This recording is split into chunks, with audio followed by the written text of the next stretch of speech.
ചാവക്കാട് നഗരസഭയുടെ തെരുവുനായ്ക്കളെ വന്ധ്യംകരിക്കുന്നതിനുള്ള പദ്ധതിക്ക് തിങ്കളാഴ്ച തുടക്കമാവും.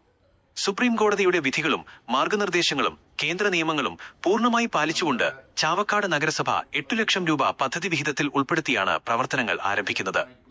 തിങ്കളാഴ്ച രാവിലെ 10:00 NK അക്ബർ MLA ഉദ്ഘാടനം ചെയ്യും. തൃശൂർ ജില്ലാ കളക്ടർ ശിഖ സുരേന്ദ്രൻ IAS, തൃശൂർ ജില്ലാ പഞ്ചായത്ത് പ്രസിഡന്റ് മേരി തോമസ് എന്നിവർ വിശിഷ്ടാതിഥികളായി പങ്കെടുക്കുമെന്ന് നഗരസഭ ചെയർമാൻ AH അക്ബർ വാർത്താസമ്മേളനത്തിൽ അറിയിച്ചു. ചാവക്കാട് നഗരസഭയുടെ അധീനതയിലുള്ള വെറ്ററിനറി ബ്ലോക്കിൽ ജില്ലാ പഞ്ചായത്ത് ഫണ്ട് ഉപയോഗിച്ച് നിർമ്മിച്ച കെട്ടിടത്തിലാണ് പദ്ധതി നടപ്പിലാക്കുന്നത്.